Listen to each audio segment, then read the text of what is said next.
Oke, bismillahirrahmanirrahim. Assalamualaikum warahmatullahi wabarakatuh.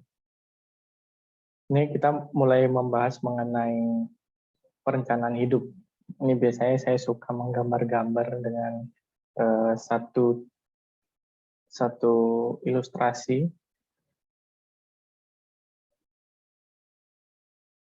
dengan menggunakan dua titik. Ini titik pertama, kemudian ini titik kedua. Nah, sebenarnya dalam kehidupan itu kita ini sedang menyambungkan dua titik ini menjadi satu garis. Jadi titik terdekat antara jarak terdekat antara dua titik adalah dengan satu garis. Nah, inilah satu kehidupan. Jadi di sini ada start, di sini kita ada finish. Nah, oleh karenanya kita perlu mendefinisikan kembali mengenai hidup itu seperti apa. Di sini ada start, kita definisikan. Di sini ada finish, kita definisikan. Jadi teman-teman perlu mendefinisikan apa itu start, apa itu finish. Nah, jika finish ini, jika saya ingin mendefinisikan di sini adalah mati.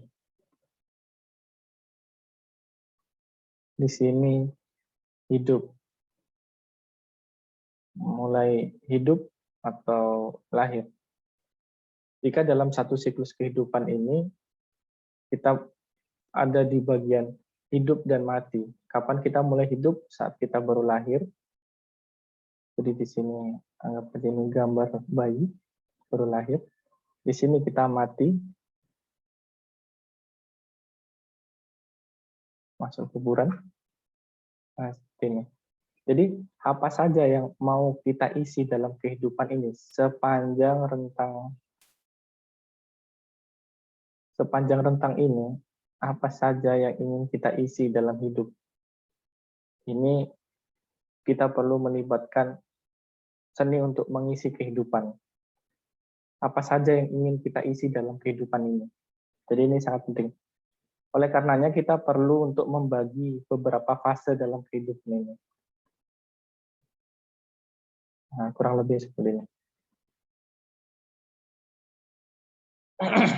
Sehingga benar-benar hidup kita itu jelas, ada tujuannya, ada arahnya, sehingga tidak mudah terombang-ambing oleh gangguan atau godaan dari aktivitas-aktivitas yang tidak mendukung tujuan kita.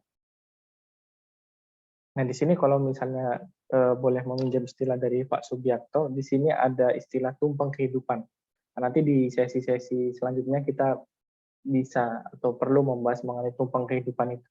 Di sini ada siklus per 10 tahun.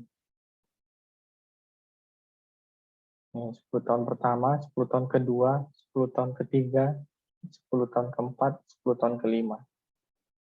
Jadi di manakah yang menjadi pertanyaan di sini adalah di manakah posisi teman-teman sekarang? Nah, dari masing-masing rentang ini, teman-teman perlu menetapkan adanya outcome.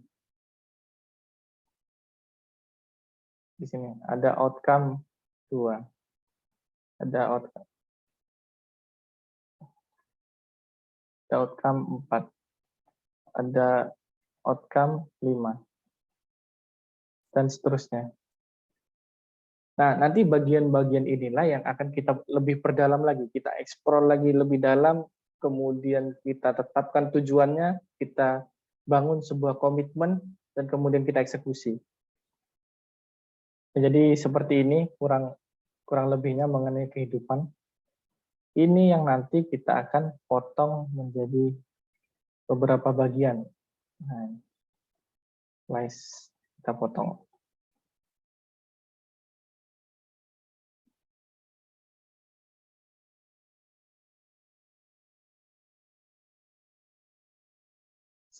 Kita perlu sangat hati-hati untuk melakukan ini agar kita bisa benar-benar mengendalikan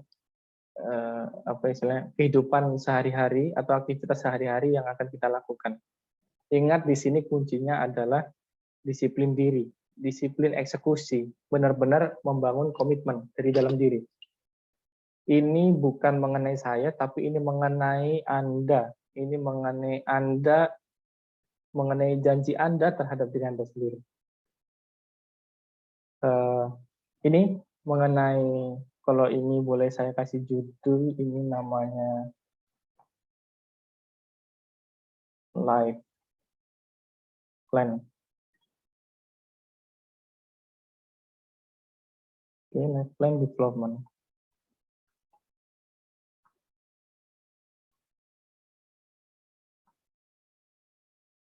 Ini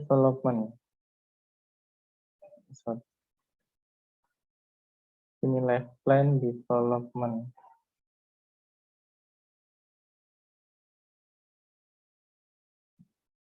Jadi setiap melakukan setiap aktivitas, kita perlu berpedoman ada di manakah kita saat ini. Bagi teman-teman yang ada di bagian 2, tidak perlu menyesali apa yang sudah terjadi atau tidak perlu terlalu terluka mengingat-ingat apa yang terjadi di masa lalu. Ini kita perlu hilangkan. Bagi teman-teman yang sudah ada di bagian ketiga, tidak perlu terlalu pusing atau mengambil emosi yang tidak pas di bagian ketiga dan seterusnya.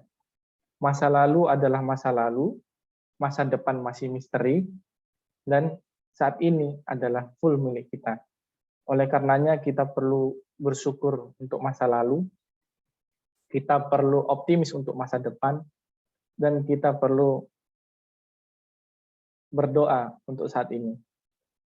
Sehingga apa yang kita lakukan benar-benar dalam acuan yang benar, dalam kerangka yang benar, dan hasil yang benar. Mungkin itu aja, saya singkat agar tidak terlalu panjang, nanti kita bisa sambung di video-video berikutnya. Bagi teman-teman yang merasakan video ini ada manfaat, bisa langsung merespon di bawah ini, bisa like atau sebarkan video ini, dan jangan lupa subscribe channel yang ada di YouTube ini. Terima kasih, sekian dari saya. Assalamualaikum warahmatullahi wabarakatuh.